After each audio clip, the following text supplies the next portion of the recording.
Muy bien. Estamos iniciando ya con la grabación de la clase. Vamos a continuar el tema del periodo arcaico superior. Bien. Ya en la clase anterior hemos estado hablando, ¿no?, de cómo es que se da la aparición de diferentes cosas. El tema de la ganadería, cómo se da la aparición de la propiedad privada, cómo se da la aparición del excedente productivo, cómo se da la aparición de los sacerdotes, cómo se da la aparición de los primeros templos, ¿no? ¿Se recuerdan básicamente lo que he explicado sobre eso o ya se olvidaron? A ver, me confirman, por favor. Si se recuerdan o ya se olvidaron, tal vez, ¿no? Porque esos puntos ya lo hemos mencionado en la clase anterior, ¿no? Hemos visto cómo el hombre, ¿no? Poco a poco, de lo que estaba haciendo sus pequeños cultivos en un huerto, cada vez se vuelve más especializado, ese huerto comienza a crecer y se da lo que es el tema de la agricultura, ¿no? El tema de la agricultura va a propiciar que el hombre se convierta en un ser sedentario. Ya no va a tener la necesidad de estar yéndose de un lugar a otro, ¿ok? Entonces, al ya quedarse en un determinado lugar, ¿qué va a provocar eso? Que construyan ya no casas temporales, sino casas permanentes. Obviamente estas casas van a ser construidas a base de piedra y obviamente que esto va a provocar que duren mucho más tiempo, ¿no? Otra de las cosas que hemos mencionado, que con todo esto de la vivienda, que ya tiene sus terrenos, aparece lo que es la propiedad privada. Lo mismo, van a aparecer otras aldeas que van a vivir por la zona, vienen ahí, tienen su terreno de cultivo, construyen su casa, lo mismo, viene otra aldea, otra familia, tienen su terreno, construyen su casa y se forman las primeras ciudades. Vamos a tomar en cuenta que van a haber familias que van a tener más tierras que otros. ¿Por qué? Porque hay familias que obtienen mayor conocimiento de la agricultura que otras familias y eso propicia que tengan mayores cantidades de terreno. Estas personas que van a tener más terreno van a ser consideradas como superiores. Aparecen las clases sociales, clase dominante y clase dominada. Cada aldea con su terreno va a cultivar cada mes ciertos productos y van a haber productos que van a sobrar. Estas sobras de productos no se van a botar al tacho y se botan, ¿no? Y se deshacen, no, lo van a utilizar para el trueque. Ya, estos restos que quedan, o lo que sobra, perdón, de la agricultura, se llama excedente productivo, ¿no? A mí me sobró 20 kilos de maíz y a mi vecino le sobró 20 kilos de zapallo. ¿Qué hacemos? Intercambiamos. Dame tu zapallo y yo te doy mi maíz, ¿no? Ahí tenemos el tema del trueque. Algunas familias aprovechan este excedente productivo para poder descansar durante un mes o durante un tiempo de la vida agrícola, ¿no? Y durante ese tiempo de descanso comienzan a analizar los astros, se convierten en astrónomos y al convertirse en astrónomos ya logran determinar cuándo son las temporadas de lluvia, cuándo son las temporadas de sequía, cuándo va a haber una tormenta, etcétera, ¿no? Con los conocimientos astronómicos. Entonces, estas personas van a aprovechar ese conocimiento que tiene para posteriormente convertirse en sacerdotes. Al convertirse en sacerdotes e influir el poder que tienen, van a comenzar a ser adorados. Y gracias a esta adoración por los sacerdotes es que se comienzan a construir los primeros templos, en las cuales la gente manda su excedente productivo y aquí ¿quién se beneficia? Pues el sacerdote. Entonces, básicamente de manera resumida, es eso lo que ya hemos mencionado en la clase anterior, ¿no? Cómo aparecen estas entidades, cómo aparece el sacerdote, cómo aparecen los templos, cómo es que el hombre se volvió sedentario, cómo es que aparece el excedente productivo, por qué aparecen las clases sociales. Eso ya lo hemos explicado en la clase anterior y de manera resumida lo estoy volviendo a mencionar, ¿ok? Hemos visto sobre las características generales, ¿no? Hemos visto que ya el hombre en esta etapa es más especializado en el tema de la agricultura, ¿no? Y mmm, lo que pasa con tu pregunta, Aram, o sea, sí eran sacerdotes, ¿no? Porque el sacerdocio viene a ser como una profesión vinculada a lo religioso, pero obviamente, pues ellos van a buscar su propio beneficio, se van a aprovechar de la población, ¿no? Entonces, Es como en la actualidad, por ejemplo, ¿no? Yo quiero tener dinero, ¿qué puedo hacer? Chicos, el mejor negocio que existe es abrir una iglesia, la verdad. El mejor negocio que existe es abrir una iglesia.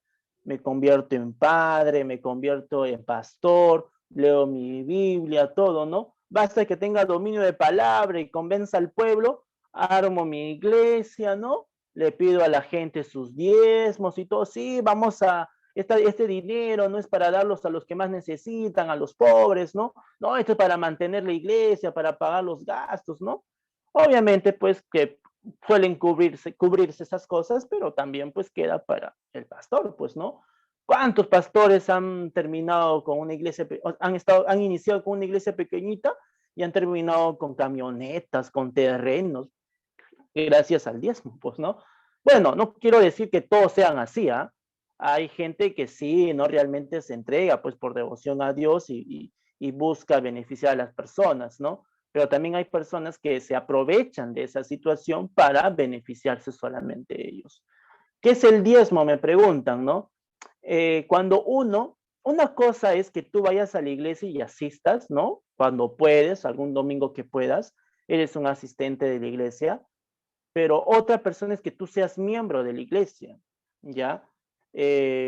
Cuando uno es miembro de la iglesia, alguien que va todos los domingos a la iglesia, alguien que apoya en los cultos, alguien que apoya en los eventos que realiza la iglesia, pues estos servidores de la iglesia tienen que dar al mes su diezmo. El diezmo es el 10% de las ganancias que tiene la persona.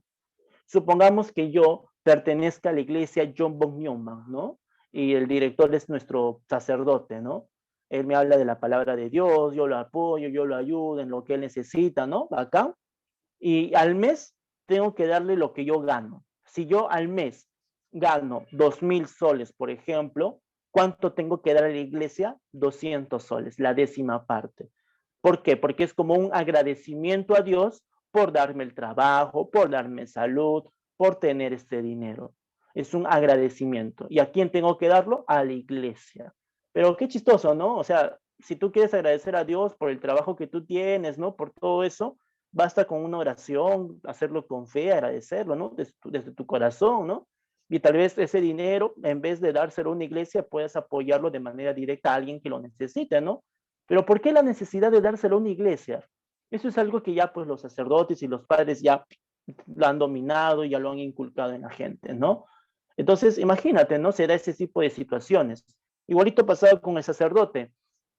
Influyó religiosamente en las personas y bueno, en este caso no era diezmo, eran primicias, ¿no? Eran las primicias y los excedentes productivos.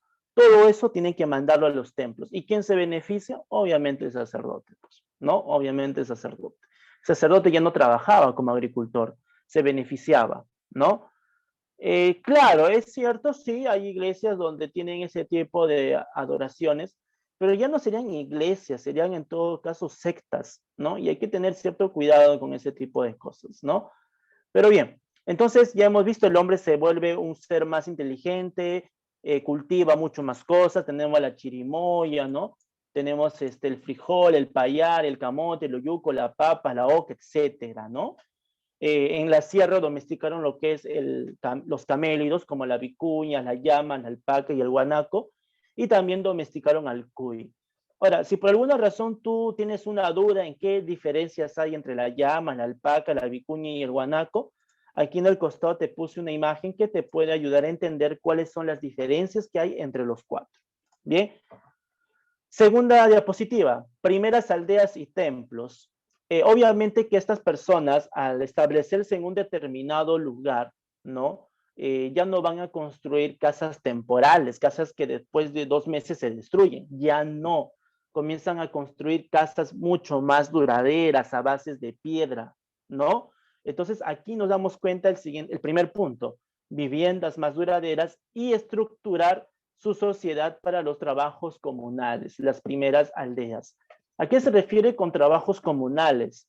Por ejemplo, si en el determinado lugar se necesita un puente, todo el pueblo se tiene que unir para construir el puente. Si en el lugar se necesita construir un pozo, todo el pueblo se tiene que unir para construir el pozo. Esos son trabajos comunales, porque al final de cuentas, el puente y el pozo no solamente lo va a utilizar una persona, lo va a utilizar toda esa aldea, ¿no? Excelente. Tenemos segundo punto, viviendas semisubterráneas con techos construidos con costillas de ballena, con esteras o carrizos. Hay que tomar en cuenta que muchas de estas grandes viviendas ya sedentarias lo podemos encontrar en la zona de la costa, ¿no? ¿Por qué era importante que la población se desarrolle cerca al mar? ¿Por qué es importante eso, chicos? Lo mencioné también en la clase pasada.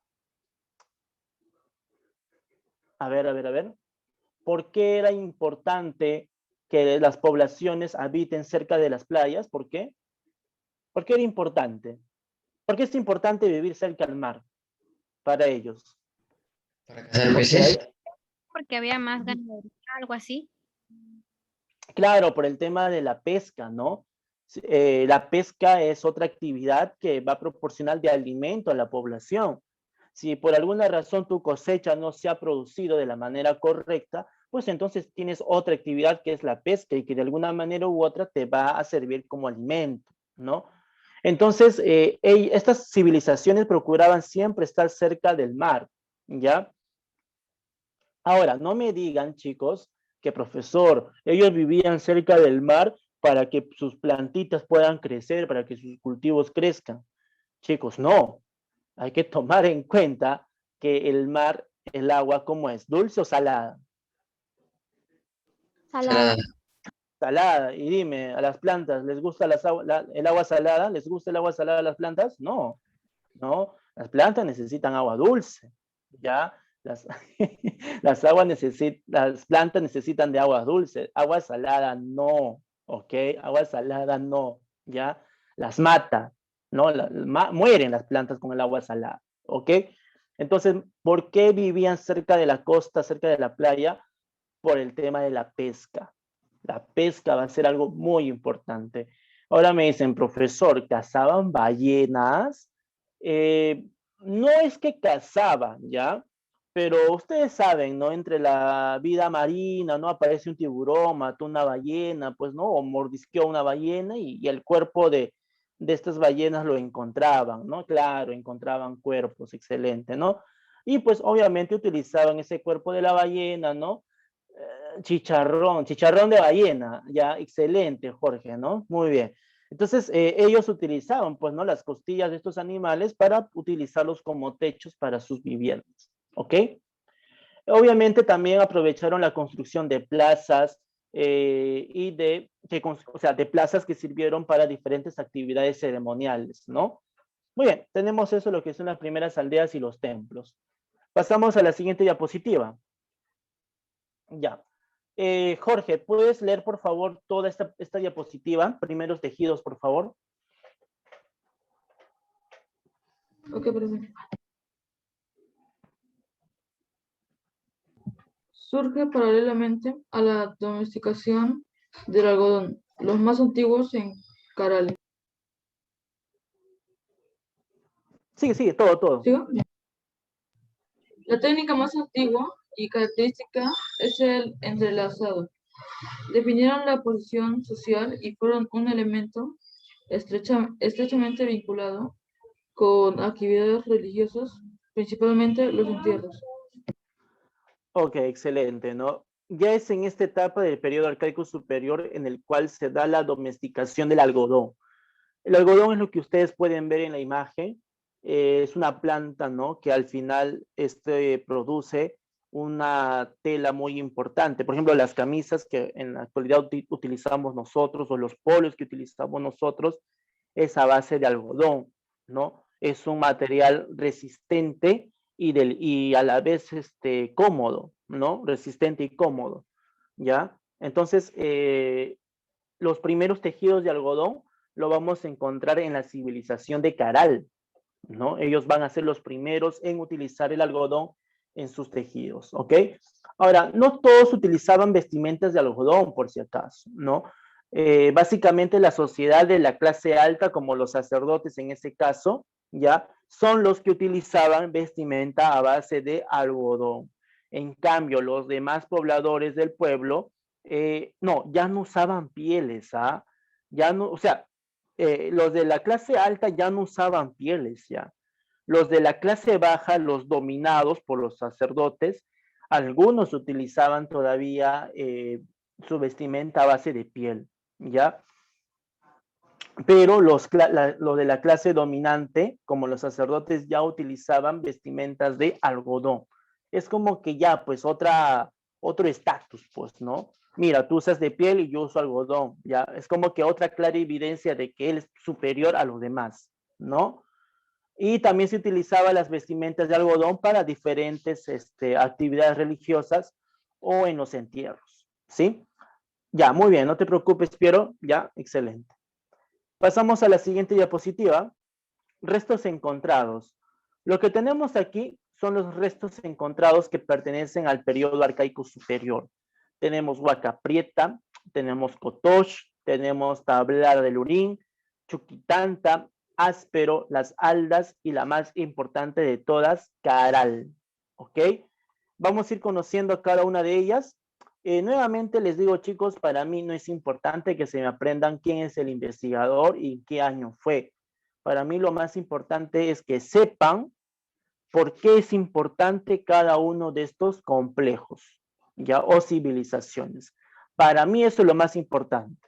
Ya para el siguiente año, ¿no? Cuando estés en cuarto, ¿no? De secundaria más o menos, ya si deseas vas aprendiendo poco a poco lo demás, ¿no? Quién es el investigador y qué año pertenece cada uno. Pero de a pocos, para mí, lo más importante es que sepas por qué es importante cada uno de estos complejos. Muy bien, vamos a pasar a conocer Huaca Prieta, ¿ok? Huaca Prieta.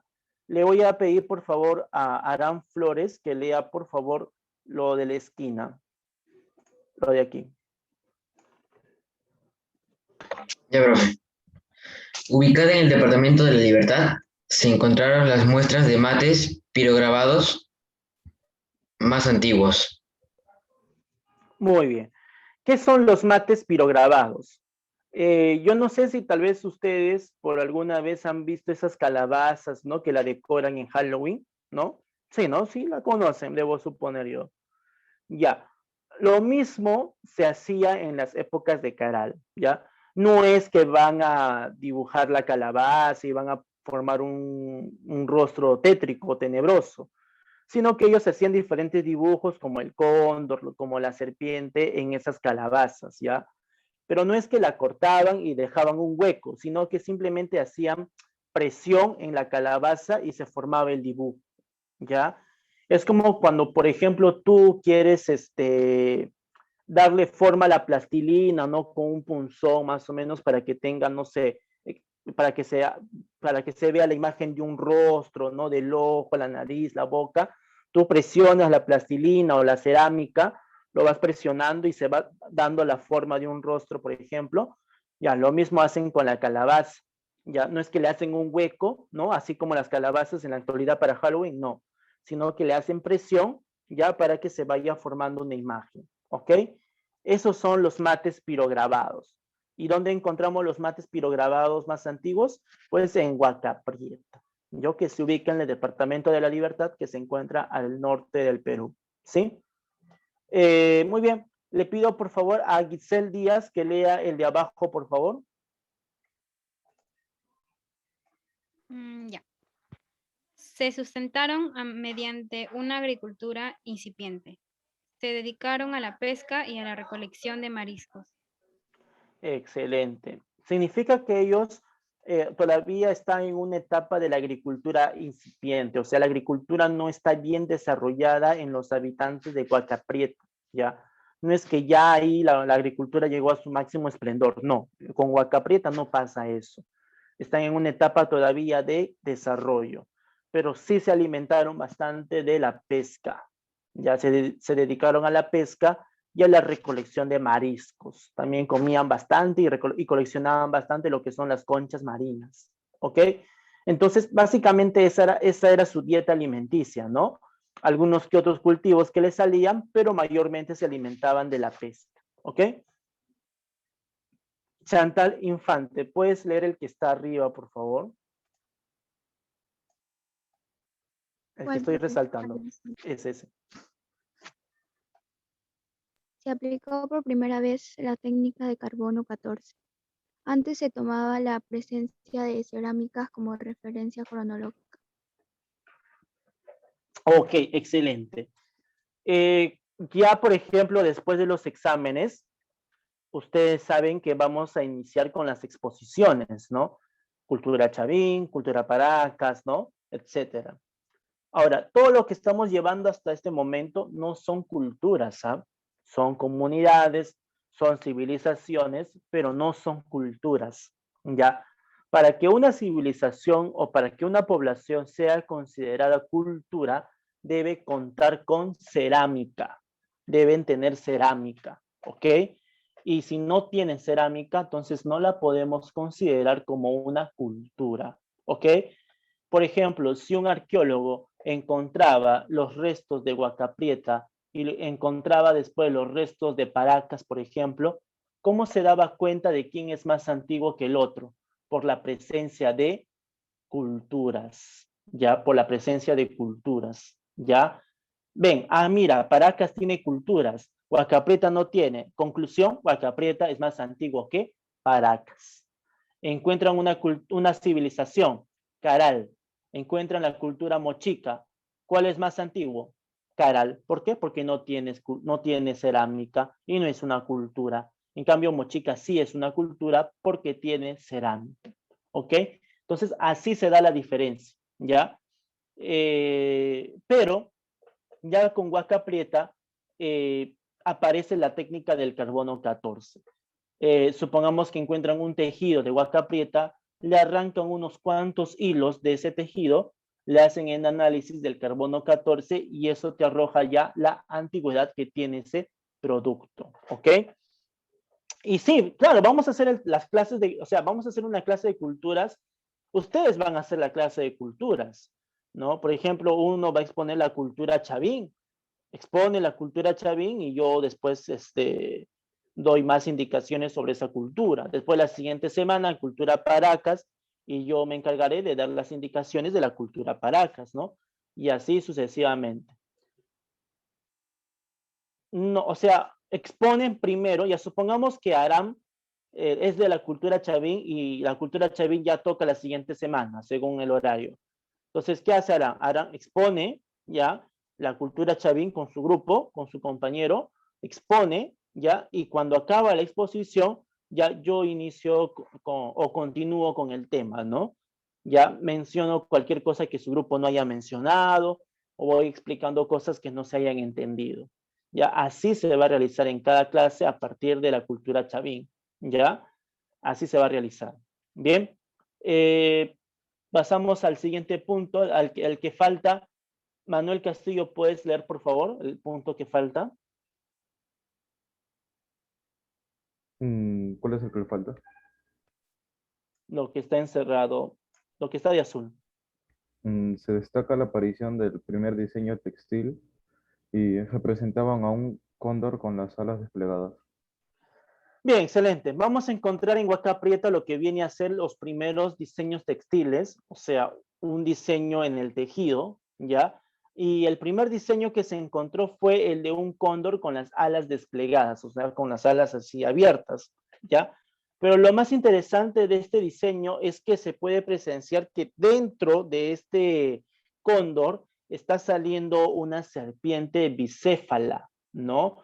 Entonces, eso significa que de alguna manera u otra ellos creían en la existencia de una serpiente bicéfala, de una serpiente de dos cabezas, ¿no? Lo habrán visto tal vez en persona, no lo sabemos, ¿no? Pero es parte de su ideología y conocimientos, ¿no? La representación de esa serpiente bicéfala, ¿no? Muy bien. ¿Qué hora es? Ya, chicos, nos volvemos a conectar ya para terminar los últimos puntos que faltan, ¿bien?